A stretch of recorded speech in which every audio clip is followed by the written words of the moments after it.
Hey up, right, apologies for my appearance. I look like a drowned rat at the moment. I'll get onto that in a moment.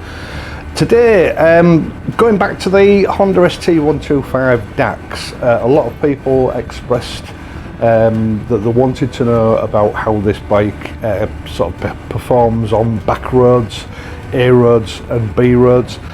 That was my plan for today, to get that all filmed, and I've managed it, sort of. We had a window of about 4 hours before the weather was due to close in with thunderstorms, and as it turned out, hailstorms as well. That's what eventually beat me back home. Now, the Dax, as I told you in the previous video, it's almost a year old, but it had only done 15 miles. The reason being that the sort of bike magazines, etc., don't want to know about these bikes. They're not sexy enough for them to review them, and it would appear that most of the YouTube channels ignore them as well. So, year old, 15 miles on the clock. Obviously, well, certainly what I've looked at, it doesn't seem to have had the battery charged at any point, or anything done to maintain the battery, which is normal. I mean, normally test bikes that I get in are very new, or they're in constant use, so batteries are no problem. Got all my gear on this morning to get the bike out and get my filming that I'd planned done, only to find the battery was flat. So to try and save the day, what I did is I quickly uninstalled the battery optimizer from the GB350, connected it up to the Dax, gave it about 2 hours charge, just enough to get enough juice in the battery to get the bike started up so I could go out and film. Now, I'd planned to do this bit, the commentary bit, out and about, you know, stop off somewhere nice and get it filmed, but I was worried that the battery might have sulfated. I've been here before with bike batteries, and I could find myself in a situation where you know, I stopped, did my filming, and found that the battery hadn't charged up at all, and I was stranded somewhere. So I just basically took the bike out and rode it for an hour and a half, getting on for 2 hours. Eventually it started hailstoning, the heavens opened up, it was thundering, lightning, and that's what drove me back home with the bike. I put it back on charge. It's evening now. I put the bike back on charge. It charged for another 5 hours, and then it went on to care mode. So fingers crossed the battery is okay and it hasn't sulfated. But as I say, I couldn't film this bit while I was out and about, because I was just worried that there might be not be enough charge to get the bike started up. So yeah, that's the situation I've been in. Now, actually, I'm pretty impressed with the Dax. The first thing that people wanted to know about is the centrifugal clutch system and the 4-speed gearbox. I learned to ride on a bike like this back when I was about 15. My dad got a Honda C50, and my mum and dad used to go away for weekends and unwisely leave me at home to my own devices, and all my mates lived a couple of villages away from me, so I used to use my dad's bike. So I'm quite used to using, I mean, it's a lot of years ago, 40 odd years ago, nearly 50, but I'm quite used to using a centrifugal clutch system. Now, up changes, it's basically, it's 4 down to change up. No problem, you can get very smooth gear changes with the bike. Now, this is still a learning curve for me, because there's considerably more compression in a 125 engine than there was in the 50cc that I used to ride. So obviously when you change down, it was, although you could feel it, it was a much more gentle deceleration as you click down through the gears. With the Dax, it's a little bit more abrupt. What I've discovered as time goes on is basically you can't ride this bike like a fully manual gearbox, i.e. changing down sequentially as you slowly drop your speed. The bike will take 4th gear from 30 miles an hour quite happily, and it accelerates well from there. Honda have got the gearbox sorted out really well. In fact, I would say this bike is nippier than the Monkey was that I had last year. It just feels like it's got more go in it. That might be my imagination, but I think it's down to the gearing that Honda have chosen for the Dax ST125. So there's no real need to change down until you get to about 25 miles an hour. And you can change down from fourth to third, and it's reasonably gentle. I have discovered ways of sort of finessing the gear lever so that I can get a smoother transition. But from there, at 15 miles an hour, you can change down to second. After that, I would leave it in second until you come to a halt, because in second gear it'll pull off at 15 miles an hour, no problem at all. It's quite happy. Leave it until you get to a halt, and then 2 clicks down to get it into first gear, and then you're away. So it is possible to get reasonably smooth down changes, and I think I was getting better and better at that as the ride went on. You've just got to get out of your head the mentality that you have when you're riding with a manual gearbox. It's a different sort of skill set, but I think you can get reasonably smooth down changes. Up changes, no problem at all. The bike's an absolute dream. You can get seamless changes. That's not an issue.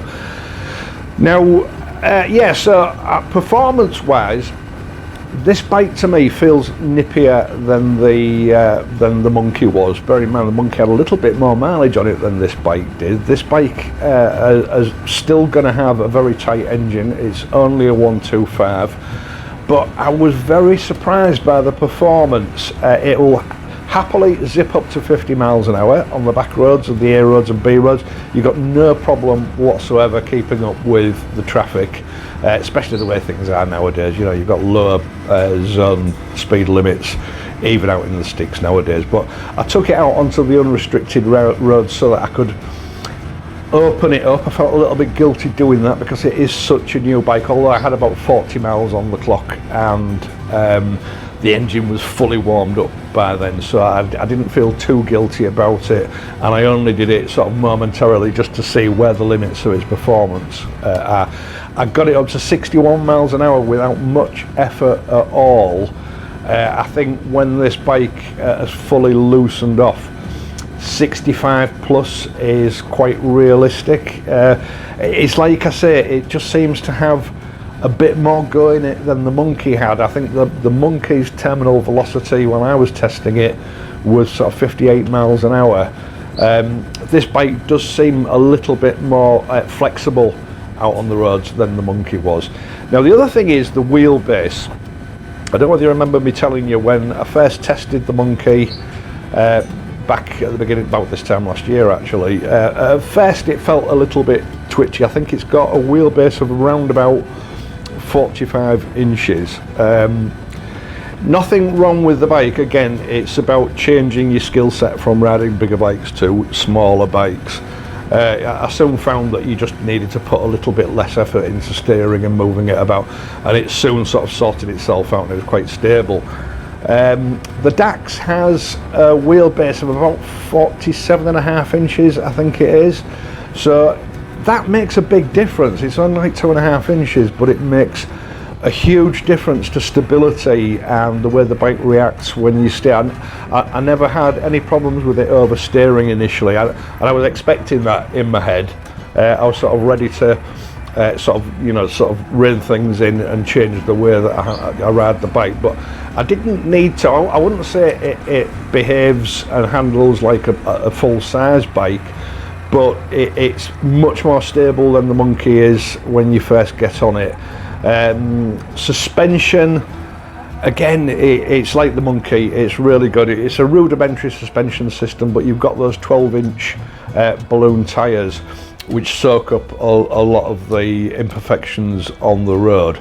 And generally speaking, I found it, again, not the same as a big bike with big wheels, but I found it quite comfortable to ride around. There was no misbehaving from the suspension whatsoever. It seemed to soak things up reasonably well. The only time you did really notice it was when you get those small deep potholes that the bike would run into it. And I was purposely throwing this bike at every imperfection on the road that I could find, because that's why I'm testing it. You would get a bit of a jolt, but I'll give the bike its credit. The suspension didn't seem to bottom out at any time. Now, a lot of people wanted to know about how it is on the uncertified roads, the back roads. I took it out mainly riding on those sort of roads, to be honest. Out in the sticks near Stone Creek, we've got like a 5 or 6 mile stretch of road which is basically farm tracks. Now, these roads are single track carriageways. There isn't really room for two vehicles to pass each other. There are sort of passing points strategically placed along the way, so that somebody can stop to let the other one go past. And what you've got to be careful of with these roads is there's a lot of blind bends, because they follow ancient land boundaries going back 800 years ago. So they haven't just driven these roads through the land, they follow the boundaries of farmers' fields, etc. There's a lot of blind bends with bushes and hedges on it, so you've got to keep your speed down.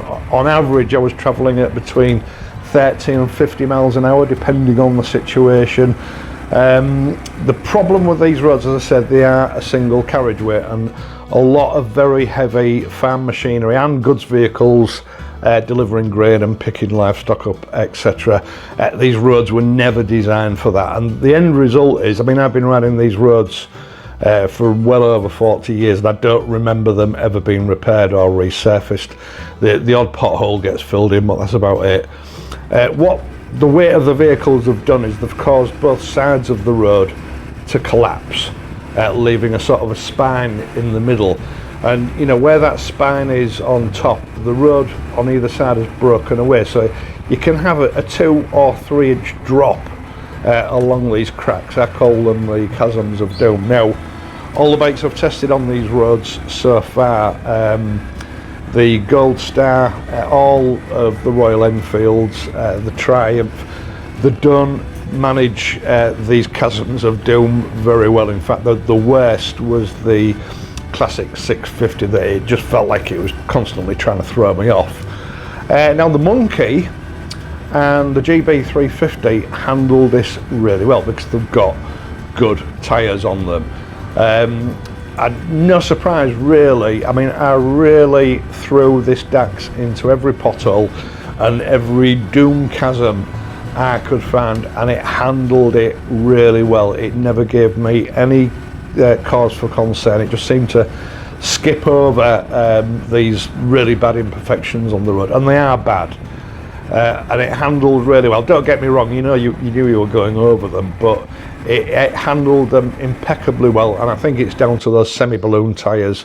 You've got such a large surface area that it's not tipping you over. The bike's got enough tread there to hold one side or the other without tipping over. So yeah, for riding on unmetalled roads or roads that are in really bad repair, the Dax really does behave very well, far better than some of the bigger bikes that I've tested over the last few years. So all in all, handling, suspension is really good for a small bike. There are no compromises there whatsoever as far as I can see.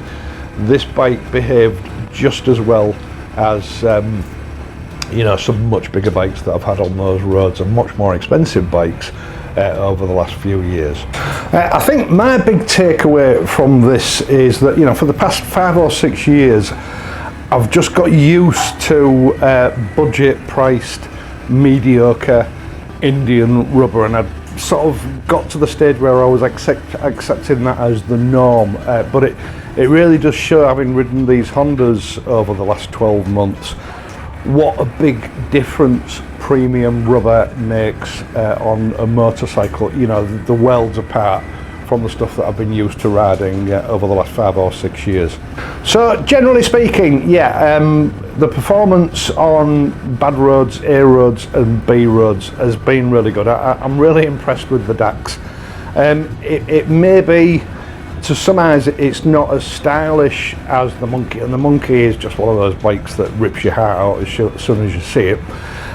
The Dax has got some of that, but it is a far better bike for everyday running about, in my opinion. Now we'll see what it's like in the town.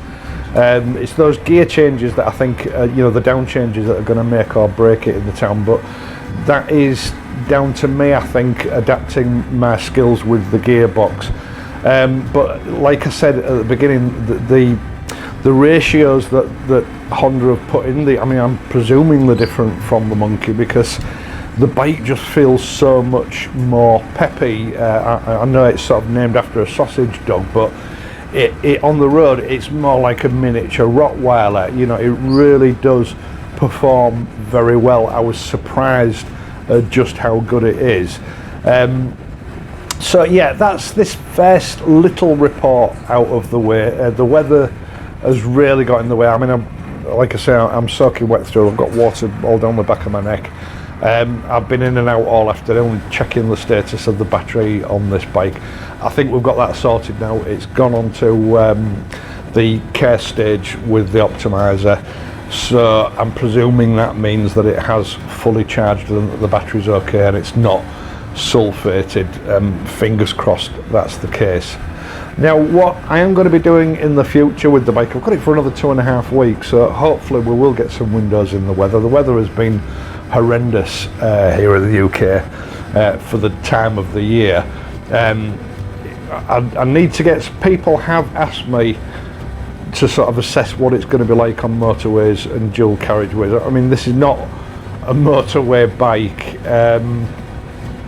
61 miles an hour. I'll be honest, I didn't have the throttle fully open, but I figured 60 miles an hour for a nearly new engine was enough without causing some damage. 50 mile an hour, very realistic. It'll do that all day. It'll cruise all day at 50. So we'll get it out on some dual carriageway. I'm not going to take it on the motorway, because once I get on the motorway here, you have to travel quite a distance before you can get off the motorway, and I don't think that's really acceptable for the age of the engine on this bike. But I do have some dual carriageway nearby, stretch of about a mile, where I can really sort of stretch the legs of the bike when I've got a little bit more mileage on it, and just see how it performs, because it's legal on a motorway. As long as you can reliably go 50 miles an hour or more, I don't really see a problem as long as you stay on the inside lane. Also, a few people have asked, now, yeah, pillion work. A few people have asked me to test it for pillion. A lot of people have said, well, what's the point? You don't buy a bike like this for pillion work. But if you're buying this bike for town work, to me, this is a perfect little motorcycle for going out and doing errands with your partner. So I think it is relevant to test it out for pillion. It's designed for a pillion. It's got that slightly longer wheelbase so that it can cope with it. It does have weight limitations, although I've worked it out between myself and Paula. We are just within those weight restrictions. It makes perfect sense to do a pillion test, because it's just the perfect bike for doing errands where you don't have to travel too far, 5-10 miles, easy to park up when you get there. You just need a bag or something to carry whatever you might pick up while you're out and about. I do think it is relevant, because if you want budget friendly transport for two on short journeys, the Dax is the perfect bike for that, as far as I'm concerned. Right, once again, I'm sorry I've had to cut this short, or I feel like I've cut it short. We'll see what it's like when I edit it all out. But today has been a comedy of errors, getting this bike running and getting out there. I think, all due credit to the battery, really, for it to sit there for a year without being used and still have enough charge to start up initially, because I think what would have happened is Honda would have just tested it to make sure it was okay before they brought it out. The guy started it up when he delivered it to show me that it was working okay.